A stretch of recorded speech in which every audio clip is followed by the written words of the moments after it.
which is graduate assistantships at University of Kentucky in the United States. So basically, this is for master's and PhD students. We pretty much every week see another graduate assistantships. They might be great opportunity. They might be a great opportunity for you if you want to study master's or PhD in the United States. So this is this is in University of Kentucky. Again, full tuition, but also it gives you more than that. Basically, depending on like how much you work. Basically, you are kind of employed by the university. You go to the university, work, like for part-time, 10 hours every week. For full-time, 20 hours every week. And like if you need even more, you can ask university to raise it up to like, I don't know, 28 hours a week. So it's full tuition, but it also can cover quite a lot more than that. And if you want to find the perfect scholarship for yourself, go to our website globalscholarships.com and use our free search tool. Type in the program, university, or the country you are interested in and see all the available scholarships. Use our filters to find the most suitable scholarship for yourself. It's completely free and doesn't even require registration. Find the perfect scholarship right now. So there are no specific nationalities with this one. Any subject in the university will do. And as you can see, the deadlines are here, September 15th, January 15th.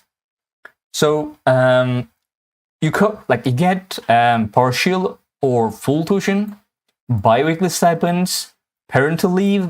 Like as I said, this is kind of like being employed by the university, and you get student health insurance fees. So, and there is some eligibility criteria: a graduate student with a minimum of 3.0 GPA, which is not extremely high, experience in teaching or has academic potential to teach, and able to present at least 18 graduate semester hours in teaching experience. So if you want to learn about the university, there isn't that much to be said about the university. If I'm being honest, it's not an extremely high ranking university. It's in Kentucky. Again, as you can see, about 30,000 students, in total 3 scholarships. You can see them here, like partial funding, and this is full tuition. If you want to see where the university is, you can just go and look into that. I mean, it's in Kentucky. No big surprise. Here it is. This is where the university is. This is where Kentucky is, kind of closer to East Coast. You can just click here and go and look at the university. Basically, this is the university. So if you want to get more information about the scholarship, you can come and click here on graduate assistantship pages. Like graduate assistantships can have like a lot of detail, because basically it's kind of being employed, like being an employee at the university. So there are quite a lot of things to cover. So basically we have here workload, compensation, tuition, scholarships. So basically workload, you can work for 20 hours, 10 hours, but like you can push it more if the university lets you. And compensation, you can get an information about like find fiscal year 2025 baseline stipend here. You can just click here and see the PDF. So basically, if you work for about 20 hours per week, and as you can see, these are hourly, right? Yeah, these are hourly. So basically, let's say about, I don't know, $20 per hour, you can get about 400 every week, which will be about like $1,600 every month, which will be enough to cover your expenses in Kentucky. It's not a very expensive place. And then you can get tuition, as you can see, depending on the nature of their assignment and on recommendation of their academic or administrative unit. TAs and RAs may be eligible for tuition scholarships administered by the graduate school. So basically it covers your tuition, it covers a stipend, which will be enough for you to live on, and then you get more employment benefits. Basically, you get like hang on, yeah, you get like parental leave, you get like insurance and etc. And health insurance can be extremely important in the United States because like medical bills can bankrupt you. Anyway, so that's pretty much it. Graduate assistantships.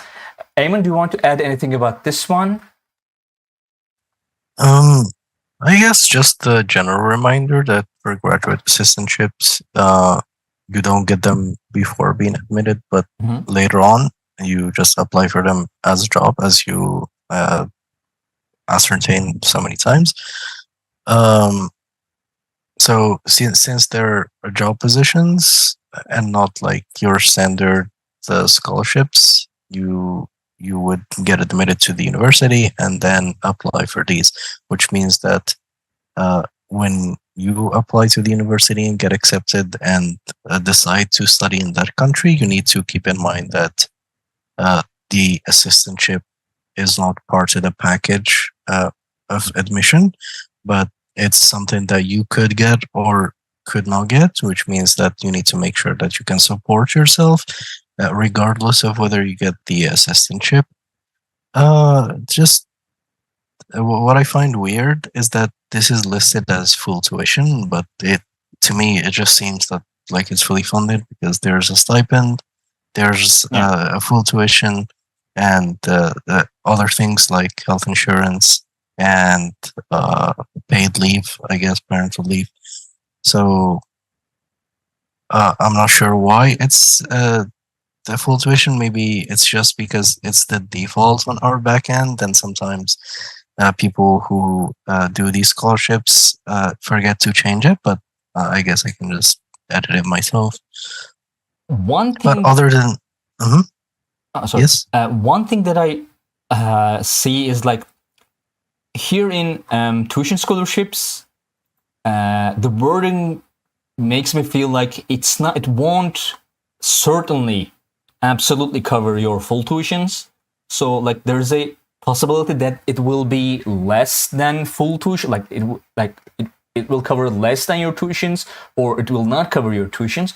I think maybe that's why it might be classified as full tuition and not full funding. I'm not sure about that. But you most certainly get the stipend. That's like, I think that's something that is certain. I have considered that, but in that case, it would be just partial funding, so it wouldn't even be full tuition. And our general rule is to list the highest possible award in the scholarship. So if it is possible to get a fully funded scholarship, for some students, we would list it as fully funded. So I think it was just a mistake. So even if we consider that it's either partial or full tuition, then we wouldn't even list it as full tuition if there is the option of not full tuition, if that makes sense. Yeah. So that's why I think it's just an oversight, because by default that field is full tuition on the back end.